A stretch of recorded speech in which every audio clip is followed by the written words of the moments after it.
فضیلت الشیخ مفتی اکرام اللہ واحدی فاضل جامعہ اسلامیہ مدینہ۔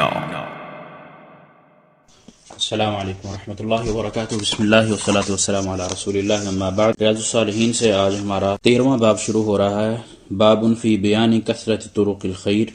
اس بات کا بیان کہ نیکی اور بھلائی کے راستے بہت ہیں۔ امام صاحب باب کے شروع میں آیات جو لے کر آئے ہیں ان میں اللہ تعالیٰ کا فرمان ہے وما تفعلوا من خیر فإن اللہ بہ علیم، اور تم جو بھلائی بھی کرو گے اللہ اسے جاننے والا ہے۔ اسی طرح دوسری آیت ہے، اللہ تعالیٰ فرماتے ہیں فمن یعمل مثقال ذرۃ خیرا یرہ، جو شخص ایک ذرے کے برابر بھی کوئی بھلائی کرے گا وہ اسے دیکھ لے گا، یعنی قیامت کے دن وہ اس کے سامنے کر دی جائے گی۔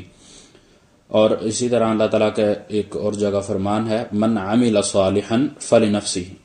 یعنی جو کوئی نیک عمل کرتا ہے وہ اپنے نفس کے لیے کرتا ہے۔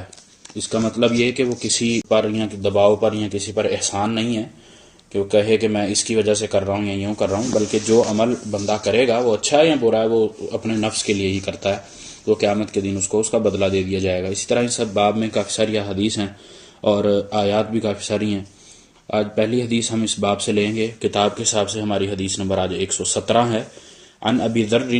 جندب بن جنادہ رضی اللہ عنہ قال، سیدنا ابو ذر جندب بن جنادہ رضی اللہ، جندب بن جنادہ بھی کہہ سکتے ہیں اردو میں، رضی اللہ عنہ روایت کرتے ہیں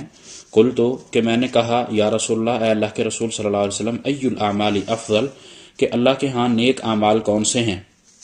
جو نیک اعمال سب سے افضل اعمال ہیں وہ کون سے ہیں؟ قال الایمان باللہ، رسول اللہ صلی اللہ علیہ وسلم فرمایا اللہ پر ایمان لانا، والجہاد فی سبیلی، اور اس کے راستے میں جہاد کرنا، یعنی اللہ کے راستے میں جہاد کرنا۔ قلت، پھر میں نے کہا،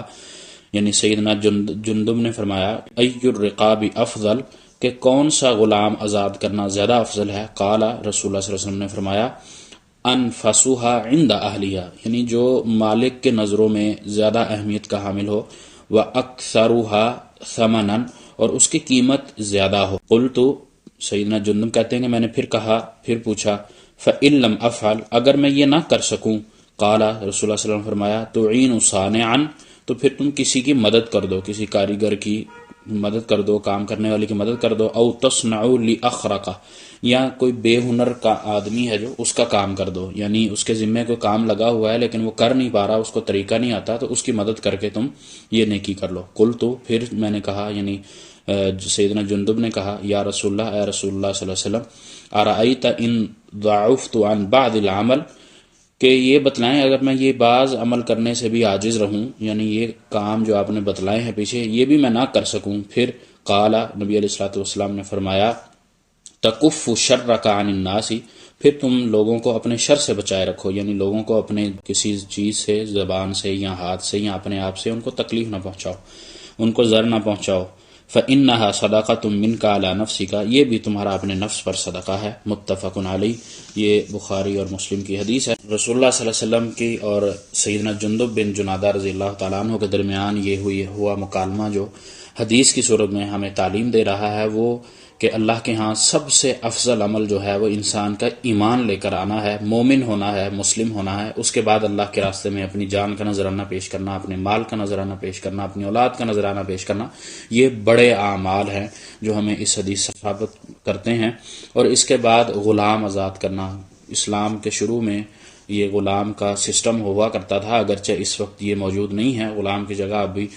نوکر کہتے ہیں ہم، یا ملازم کہتے ہیں یا امپلائی کہتے ہیں، تو یہ اس جیسا ہی ہے لیکن اس طرح کا نہیں ہے۔ اس طرح اس وقت میں یہ تھا کہ غلام کو خریدا اور بیچا جاتا تھا اور اس کا مالک جو ہوتا تھا وہ اس پر مکمل قدرت رکھتا تھا، اس کو جو کام اس نے کہنا ہے وہ کرنا ہے، اس کا ذریعہ معاش، اس کا سارا کچھ ہی اس کے مالک پر ہوتا تھا، اس کو کچھ دے نہ دے، اگرچہ اس میں ظلم بھی بہت تھا لیکن اسلام نے آ کر اس کا نظام بھی درست کیا تھا۔ آج اگرچہ وہ والا نظام ہمارے درمیان موجود نہیں ہے، لیکن اللہ کے ہاں کسی غلام کو آزاد کر دینا یہ بھی بہت بڑا عمل ہے، افضل کام ہے، نیکی کا کام ہے۔ اسی طرح اس کے بعد سیدنا جندب نے جب کہا کہ اے اللہ کے رسول، میں اگر یہ عمل نہ کر سکوں، میری یہ استطاعت نہ ہو، یعنی میں اتنا زیادہ مالدار نہ ہوں کہ میں غلام آزاد کرنے والا ہوں، تو پھر اللہ کے نبی علیہ الصلوۃ والسلام نے فرمایا کہ کسی کی مدد کر دو، کسی کا ہاتھ بٹا دو، جس طریقے سے تم مدد کر سکتے ہو، اچھے طریقے سے اور اچھے اخلاق سے بھی مدد ہوتی ہے کسی دوسرے کی، کسی سے اچھی بات کرنا تو وہ بھی ایک قسم کی مدد ہی ہے، اگرچہ وہ کام ایک ہے آدمی کے وہ کوئی کام نہیں کر پا رہا، مثلا اگر راستے میں انسان کو کوئی انسان ملتا ہے، وہ اپنا وزن نہیں اٹھا پا رہا، تو آپ اس کے ساتھ اس کا وزن اٹھوا کر مدد کر سکتے ہیں، یہ بھی صدقہ ہے۔ اس کے علاوہ صدقے کی تو چھوٹے سے چھوٹا جو صدقہ ہے وہ راستے سے پتھر کو ہٹانا ہے تاکہ وہ گزرنے والوں کو اذیت نہ دے۔ تو یہ انسان اگر خیر کے کام، بھلائی کے کام کرنا چاہے تو اس کو لمحے لمحے میں، قدم قدم پر نیکی کرنے کا اللہ کی طرف سے موقع دیا جاتا ہے، جس سے انسان کو بھرپور فائدہ اٹھانا چاہیے۔ اسی طرح انسان کے جو اعمال، نیک اعمال اللہ کے ہاں قبول ہوتے ہیں، وہ انسان نے اپنے لیے ہی کرنے ہیں، کسی پر احسان نہیں کرنا۔ وہ اگر عمل اچھا کرے گا تو اس کا پھل بھی پائے گا۔ اگر وہ آج اپنی اس دنیاوی زندگی میں نیکیاں کرتا ہے، مشقت اٹھاتا ہے، دوسروں کی مدد کرتا ہے، اچھا اخلاق رکھتا ہے،